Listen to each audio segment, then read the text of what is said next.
You are about to experience a heart attack. Welcome to Crowdfunding Comics' craziest new pitch show.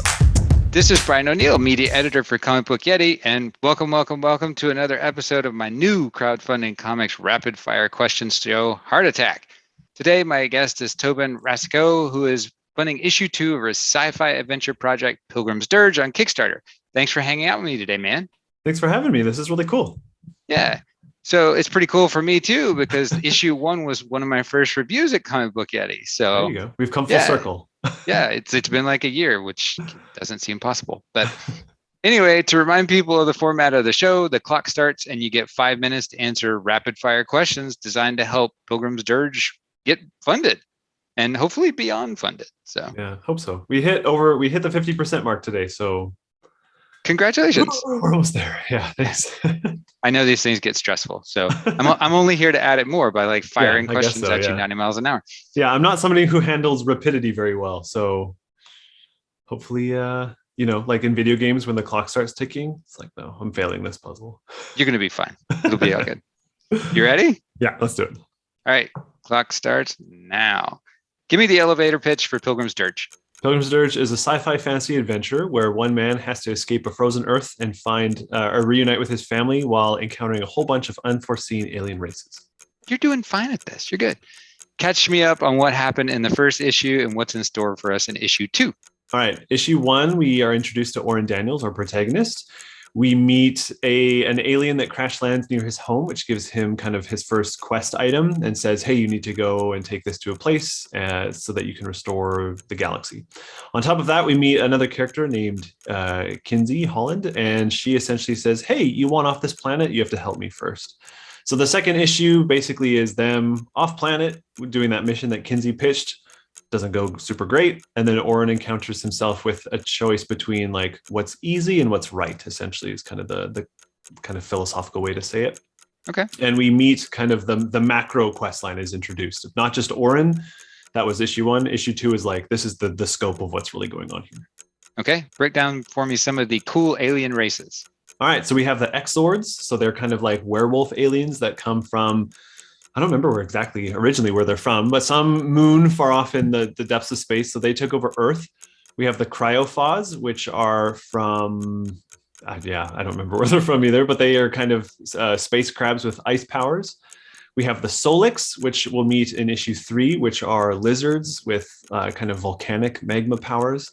And then the Gaija are the troll-like characters from Luna, which they've kind of been like this lost race. Okay. Describe the artwork for the series. The artwork would be a very kinetic style from Matteo Leone. So think something like Matteo Scalera or, I never remember his last name. Somebody Di Simone. They did Power Rangers for like a bunch of years. Okay. So it's very like emotional character moments. And then when the action gets going, it's very kinetic and hyper active. Yeah. Who's your target audience going to be? This would definitely be for, I don't know, that's such a hard question. Like anybody who loves comics, right? Oh, yeah. I mean, a lot of the stuff that I've been making lately is like, if you play video games, you kind of understand where this stuff is coming from. But this one's definitely for anybody who likes D&D, likes quest narratives, sci-fi, cool designs, that kind of thing of creature design, I guess. Yeah. Okay. Where did the name come from? Yeah, so Pilgrim's Dirge comes from this concept of, someone who has to take a journey. So I was thinking of like pioneers or, like that kind of where the journey really changes you. It's not like a tourist where you're there kind of taking it in.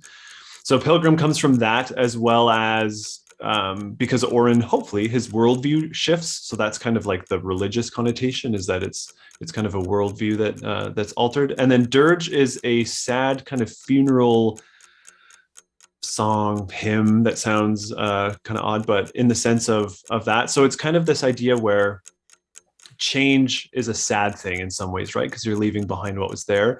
And then there's this concept in sci-fi where like the planets have notes when they go around in their orbit, and because orbit is shattered, like the notes are kind of broken as well. So there's like some theory behind that as well.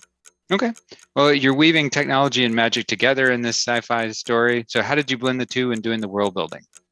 That's a great question. So I've always been fascinated with this concept of like religion not religion, magic and science kind of being at odds.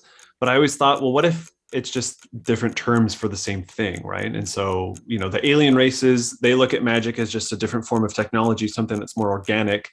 And then humanity, because they finally achieved star travel, they're like, no, we need, hardware and software. Nothing that is really kind of innate in us is really that powerful.